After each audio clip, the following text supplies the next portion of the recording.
Hello, and welcome to another edition of Last Week in AppSec. Now, this is going to be the edition for August 30th to September the 6th. I know months are kind of confusing me there simply because obviously it was the end of the month and beginning of the new month. Anyway, so I'm very happy to be doing this as a live edition this time around. I did it as a video, but I realized that what videos take a long time to edit, so I thought just do it live.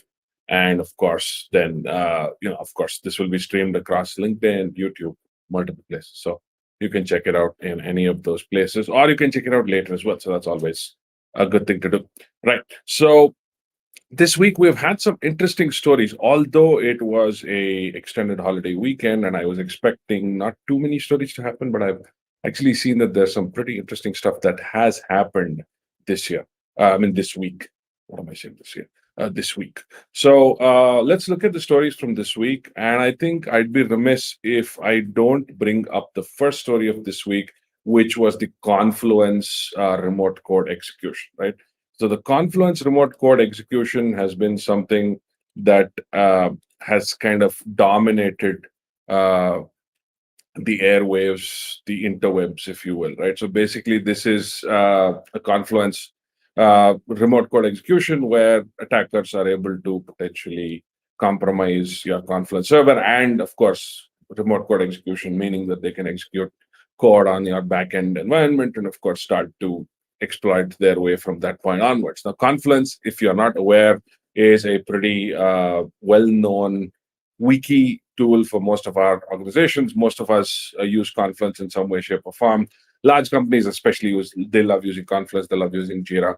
Now, Confluence, if you're not aware, is a Java application. So most of the Atlassian stack is Java. I can imagine. I think most of it is Java, and so Confluence is also Java. And Confluence essentially had an OGNL based injection where somebody could inject into one of the web forms. I think in the query string parameter, you could inject some kind of code, which also carries a command, and that command obviously gets executed on the backend environment, which therefore causing remote code execution.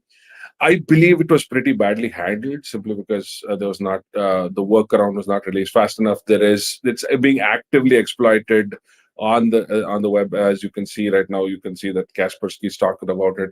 There are write-ups available all over GitHub. The GIFs available all over GitHub about how it works, why it works the way it works. But it's pretty standard that it's remote code execution, and anything with remote code execution, especially for a popular tool like Confluence, is going to get exploited, is going to get actively exploited in the wild.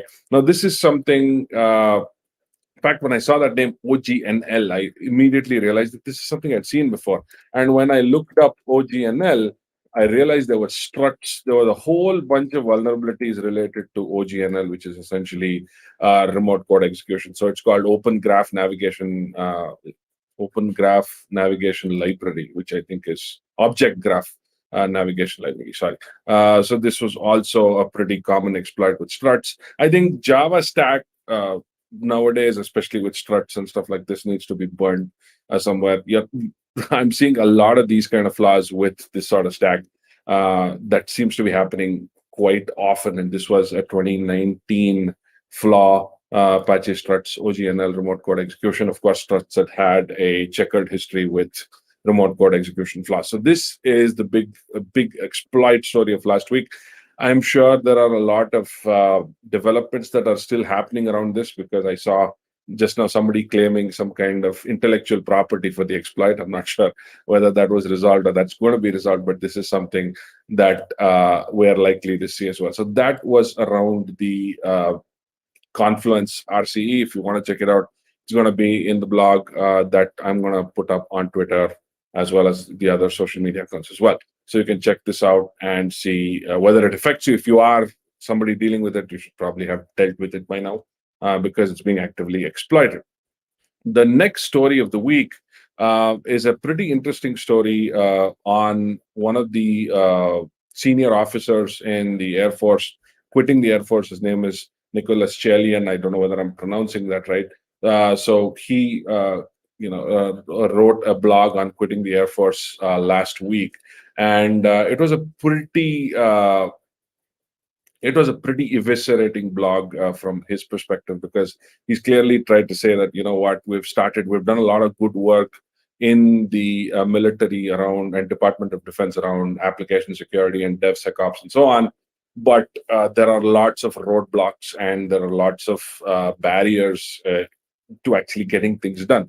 And this is pretty telling, because, in fact, I was seeing the DoD as one of the leading forces in the DevSecOps effort, but clearly there are a lot of issues with the way they're going about it. And that's very important, because this is a competitive advantage. And he's spoken about this. It's a great blog. I would definitely encourage everybody to check it out. This, again, of course, in his perspective, it is mission critical national security infrastructure. But this, you will see that this sort of inertia and this sort of challenges exist within many companies, not just military. It doesn't have to be that it's only military or government or something like that. I don't think that's the case. You'll see this kind of situation playing out in many companies. Very interesting blog post on what they've done, but what are the issues that they faced, and what are the barriers that they've had to overcome, and things like that. This is a very interesting blog. I definitely encourage all of you to read about this. This is his farewell blog post, and it was really useful stuff. He really put out a lot of content around DevSecOps, and I think he did a lot for DevSecOps within the military, at least based on what I know about the work he's done, which is very little, but at least the information that he used to um, put out there used to be very, very useful to a lot of DevSecOps experts like myself, as well as people working in the DevSecOps, AppSec, and cloud security space as well. So I really found a lot of value from following this person online, and I think you should check out some of his work as well. So this was useful from his perspective. Again, this is going to be in my show notes as well. Let's look at the next story. Something a little bit more positive is a very nice article from the Square engineering team. Um, Let me just pull up my screen there from the Square engineering team. So this was an interesting take on the way Square secures AWS. They use the Spiffy framework to be able to do this, and it's very nice the way they've done it. Simply because what they're talking about is essentially that they have a lot of data center applications, and not everything is moved to AWS yet. At the same time, they want to be able to manage their identity and access management with AWS, and they want to be able to use AWS API. So when data center applications talk to their AWS applications, how is that done securely, right? How is that done with validating identity, and ensuring that that identity stays validated, which is a very interesting block. So they've essentially, TLDR, they've essentially gone with Spiffy, which is basically an identity framework, which allows you to propagate trusted identities across your distributed applications all over the place. So if you have applications that require mutual authentication based on MTLS, or they need to have some kind of trusted authentication provider. So that's what Spiffy does. And so they've essentially gone from a system where they used to have um, slightly more manual user-based AWS management, where they used to generate an AWS user and then essentially attach a policy, and then use that policy to be able to, for one of their apps to access AWS resources. They have gone about it in a different way. This is actually not the best way to do it, but of course at Square scale, I think they were managing it pretty well with keywiz and things like that. But I think what they have done now is really interesting, because what they've done is they've essentially automated this process a whole lot more, which is great. I love automation. They've automated this process a whole lot more. And what they have, I think, done is use the AWS roles. And roles are always better to create rather than users, because with roles, first of all, with roles, you can set up policies that are a little bit more, that can restrict based on certain types of parameters. And then roles give you short-lived tokens. Right? It's not like a user that you have to keep looking at credential rotation and things like that. With the roles, you have short-lived tokens that can be generated for that particular resource to be able to assume that particular role. So what they've done essentially is use Spiffy. I'm not going to go too much into the details here because they have very a deep dive blog, and Spiffy is something that I have worked on a bit, but not to this extent. Of course, this is something on my roadmap that I definitely want to do moving forward. So what they've done is essentially use Spiffy, and specifically one of Spiffy's project, which is the Spire project. So if you look at the Spiffy Spire project, you will see. Uh, so you'll essentially it talks about how it works, and Spire is essentially this centralized service that allows you to act as a trusted entity or issue trusted identity, allows you to issue and propagate trusted identities across uh, distributed systems, right? It's not users but distributed systems that are talking to each other. So they essentially have a process where they have this credentials file, and then it assumes roles, and that's how and these roles are essentially validated based on JWTs and JWKs. So this is a very interesting use case. I really like this blog. Definitely looks like a great piece of defensive security engineering. Definitely take a look at it. Again, this is going to be in the show notes as well. And the other article, the other tool that was released last week was from a good friend of mine, Dolev, released a tool called GraphWoof. Now, Dolev has been working in the GraphQL security space for a while now, and one of the things that he's done really well is he's come up with an intentionally vulnerable GraphQL application, and it's called damn vulnerable GraphQL application. I think you'll find that in his GitHub uh, project as well. But this tool is essentially a enumeration tool, basically a sensitive information disclosure tool. So what this tool is meant to do is essentially probably fire some kind of payloads at the GraphQL endpoint to try and identify what kind of GraphQL library and technology has been used under the hood. Now remember, GraphQL, you can use multiple GraphQL libraries. You can use Graphene. You can see the list of supported engines that you have. So basically, the idea is that it uses some kind of payload-based system where it fires some payloads at the GraphQL endpoint and tries to identify the technology behind that GraphQL endpoint. And many times it's very useful because if you can identify the technology behind that GraphQL endpoint, then you can potentially run more specific exploits against it, right? So this tool, GraphWoof, which is named for a very similar tool called WAFWoof. Now, WAFWoof essentially tries to enumerate what kind of WAF is being used, to protect that web application. What kind of web application firewall is being used? This is GraphWoof, which is trying to identify what kind of GraphQL library and technology that is being used under the hood of these GraphQL endpoints. So it's kind of useful. I personally not run it myself yet, but based on his previous work, I would say this is a pretty good tool because his previous work has been pretty spot on before this. So definitely check this out. And if you are doing some kind of GraphQL security, offensive security work in GraphQL, this might be a useful tool to have in your tool belt. The other interesting blog, which I found not so much interesting in terms of a offensive security thing, but AWS released their Swift SDK on August 30th. Now, this is something that I've been looking at for a while now. Not just because I've started really taking a liking to Swift. I like the way the language laid out, and I think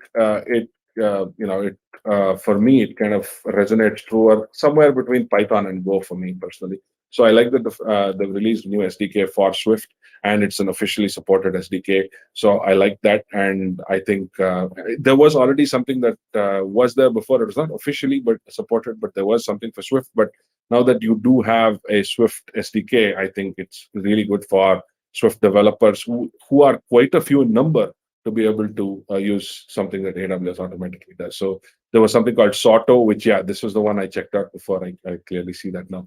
There was a Soto, which is the unofficial AWS SDK for Swift, but now that AWS supports it officially, I really like that. And I think it's useful to have for developers out there. This was something that has been on my horizon for a while now, and I'm intending to take advantage of it as the days go by as well. The other interesting blog from last week was my friend Rory McCoon's blog on container isolation techniques. Now, this is an AquaSec blog, so he works for AquaSec.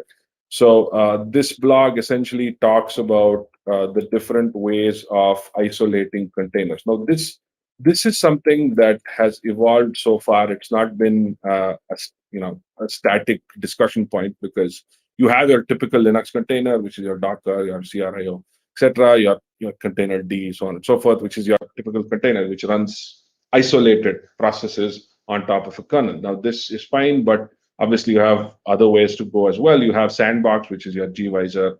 I don't think Nestybox would fall in this, but I think yeah, Sandbox. You have gvisor, and you might have some other container runtimes, but I only know of gvisor, but you can use some other sandboxes as well. Or you can use additional sandboxing tech like AppArmor, SecOp stuff with containers.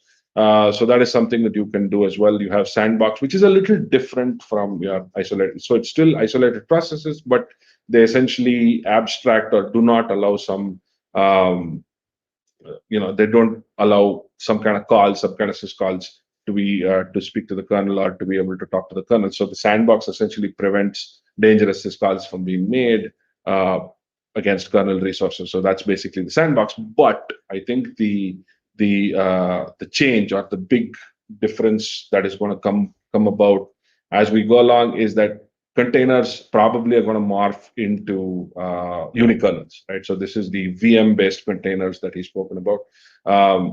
AWS Firecracker, you have nano VMs and things like that. You have so many different technologies that do this. Kata containers is also an example of this. The idea here is that you don't really have you're not running containers on the same kernel. You are essentially running them as mini micro VMs, lightweight VMs that spin up as fast as a container, which also gives you better performance. He's alluded to AWS Firecracker here, but there are lots more technologies that can fall into this bucket. So I really see a barbell effect sort of thing going on as we move into the future of containers, where containers are probably this, which is what they currently are, or VM based, which I think is going to be where we're going to see them in the future as well. So this is interesting. It's definitely an interesting block to check out if you're looking at containers and if you're looking at isolating containers. So container isolation is hard because it is complicated, especially from the user perspective, from the network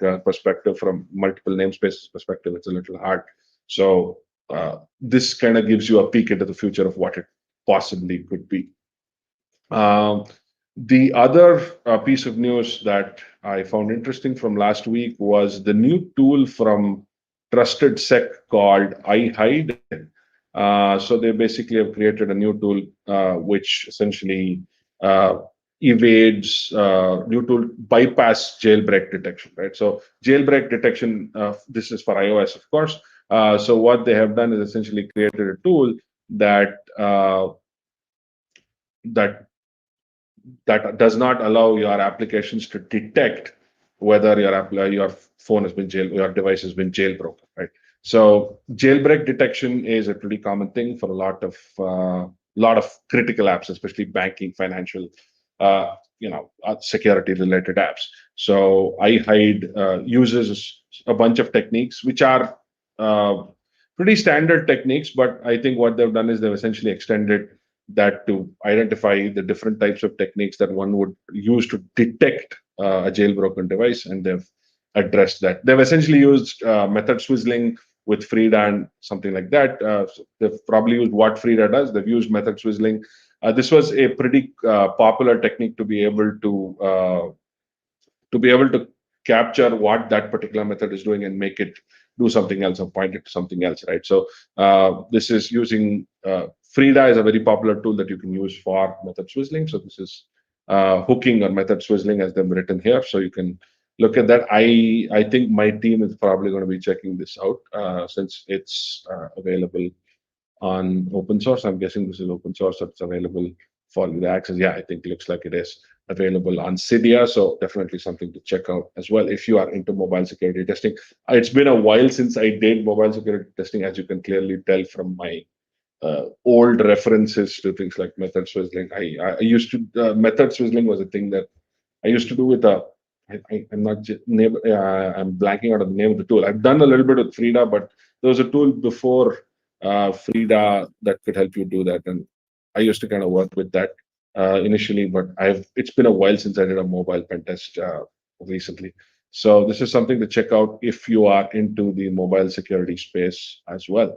So those are the list of updates that I have for this week. It's been an interesting week, although it was a holiday week. It was an interesting week. There were some interesting stories. As always, I don't think there's any week that goes without a big exploit, and the Confluence RCE was the exploit of the week. So, very interesting week, and I look forward to what this week holds. So, I'll see you next week with last week in AppSec.